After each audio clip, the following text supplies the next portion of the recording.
Hi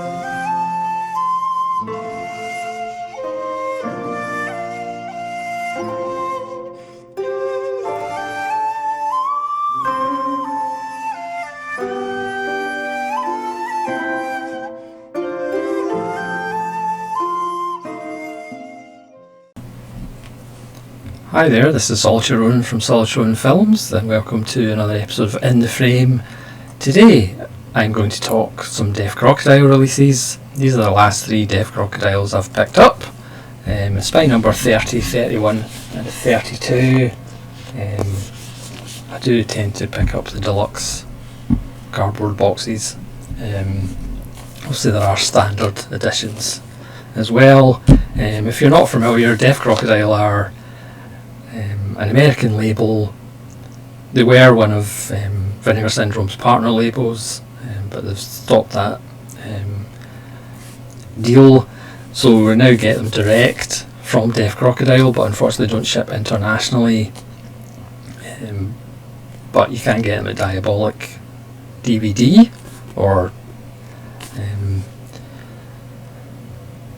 Danger Diabolic, as I like to call it, which is how I've been getting the last few. The Region A Blu-rays, they do have a couple of 4Ks, including one of these releases. They're sort of an American second run-ish. They have lots of animation, but that's again from Europe. They have some pohádky, some lovely Czech fairy tales, some Russian fantasy wonder. So they're sort of in the ballpark of second run, I think, but they are very much their own wonderful little label. So we'll start with Deaf Crocodile number 30, and this is Felidae, as in felines, as in the family of cats. This is an animated film, and this is absolutely wonderful. I should say 2 of these films out of the 3 are absolutely wonderful, including one that was almost my film of the year, but the Polish film, coincidentally released by Second Run, Pharaoh, is still my best film I've watched this year. So even though this is animated, this is not for kids. This is in the Plague Dogs, which I still haven't seen, and Watership Down territory. I would actually say it's probably more hardcore than those 2 as well. I mean, the art style is absolutely beautiful. It's very much kind of like the Aristocats, but it's not Disney. The booklet is wonderful.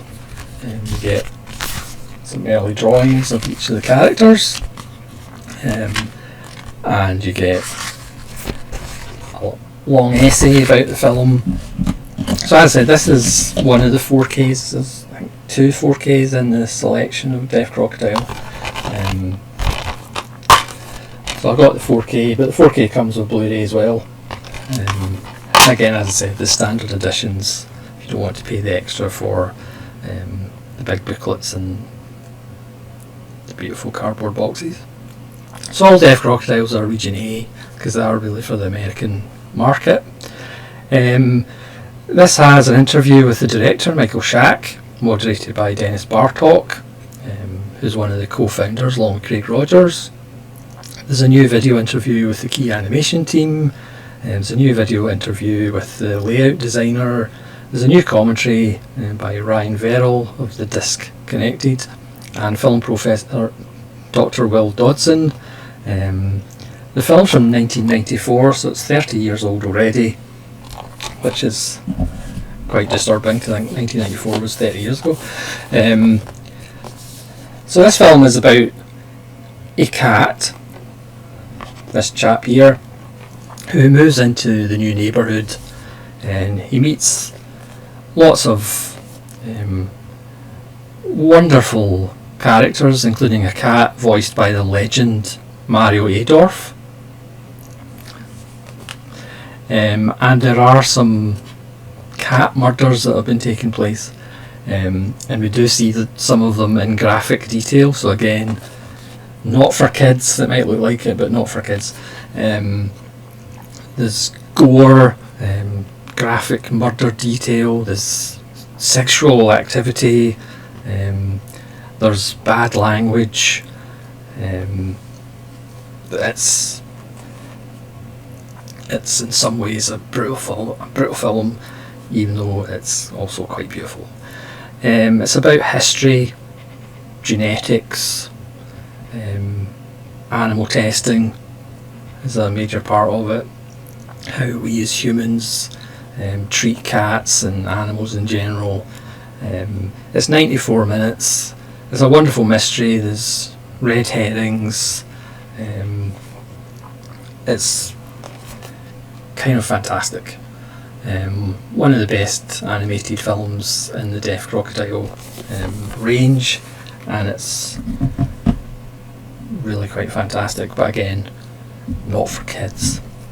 So spy number 31 is Jerry Weiss's The Golden Fern, and this is the one that almost became my favourite film of the year that I've watched, but not quite. Just not quite. So this starts as a padke. It starts off as a kind of fairy tale for this young man who wants to find a golden fern. There's the young man. Jerry Weiss did Romeo and Juliet in Darkness, which I did a review of, which hopefully will get a Blu-ray release at some point. That's on second run DVD. I know I'm doing a Deaf Crocodile video, but I keep mentioning second run, which was amazing. And he also did 90 Degree in the Shade, which I know a friend of the channel, Chris Mohan, is very high on, probably higher than me on it, but which is out on Indicator. This is a standard. This is what your standard Blu-ray edition will look like. As you can see, this has a ton of extras. So as I was saying, this starts off as a fairy tale. The young man, spoiler alert, gets the golden fern, brings it back to his hut, and a woman just appears out of the darkness. But then he gets taken away by war, and then it kind of becomes Barry Lyndon a bit. Not in the way it looks, even though the black and white cinematography is gorgeous, but more about being caught up in the army and having adventures. He meets a mysterious woman, he gets into scrapes, and I won't go into all the details, and then he comes home. The film beautifully kind of starts and ends with the same kind of image, but again, I'm not going to go into too much detail. So it's kind of part fairy tale, part Barry Lyndon, and it's just quite fantastic. He goes through hell and high water to get back home. The bonus features are wonderful as well. You get 3 Jerry Weiss shorts. You get Sun Shines on the River Luznici, which isn't the way you pronounce it, from 1936, which is 10 minutes, which is absolutely beautiful. You get Song of Ruthenia from 1937, which is 11 minutes, which again is quite beautiful. And you get The Rape of Czechoslovakia from 1939, which is 17 minutes, which again is quite beautiful. It's in English with a narration, which was actually written by C. Day-Lewis, the father of Daniel Day-Lewis. So if you're ever doing a film quiz, that's a little bit of trivia. There's a new interview with filmmaker's son, Jerry Weiss Jr. There's a commentary by Peter Hames and Czech film expert Irina Kovatova, who I do believe she has done commentaries either for Deaf Crocodile or other boutiques, and there's a video essay by film historian Evan Chester. It's a beautiful, beautiful film. It's full of morals and lessons, as fairy tales kind of are. But it was almost my film of the year, but not quite. Pharaoh still takes the biscuit. But this is a cracker. And then finally, spy number 32, The Cathedral of New Emotions. which again is an animated film. It's certainly a film. It's only 60 minutes long, which in some ways is a good thing. So this was made in 2006, but it's set in the 70s. A group of people at a commune go into space, and their ship is that, a hand holding a clock radio by the looks of it. They go to a planet, or they orbit a planet. It's very Stalker-like, and changes happen, and it's fairly experimental, fairly... if it was made in the 70s, you would say, well, of course it looks the way it looks. It's certainly a trip. I think that's the best way to describe it. Certainly probably not for everybody, but again, that's the kind of films we like. Personally, it's a little bit too much even for me, but it's certainly worth seeing. I'm not sure when I'll be in that much of a hurry to see it again. That's the head of security, who has a very long tongue, of course. It actually gets more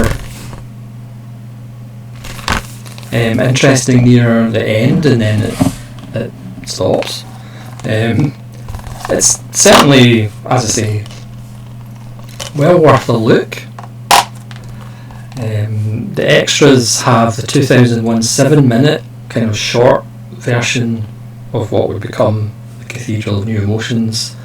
There's an interview from 2013, which is 25 minutes, from German TV, interviewing the director, Helmut Herbst.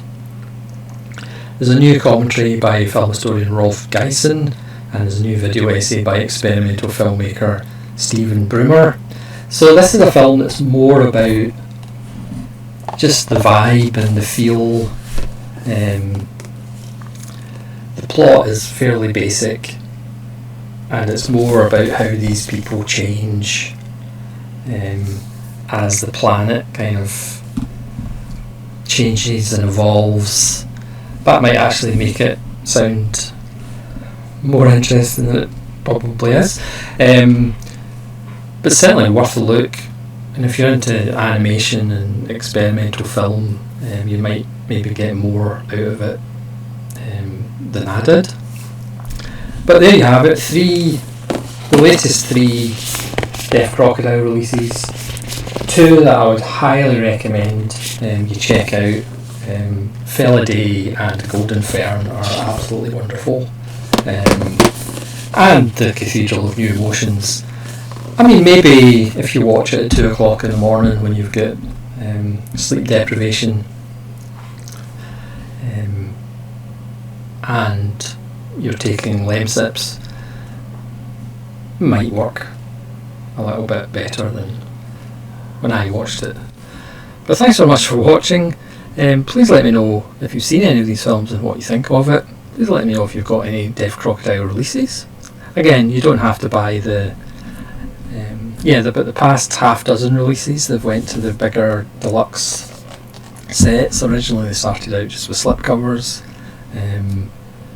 But yeah, please let me know if you have any Deaf Crocodile releases and what you think of them, because they are one of my favourite labels, certainly the last couple of years. So thanks so much for watching. Please join me again for more episodes of In the Frame. This is Solitary Ronan from Solitary Ronan Films, saying farewell.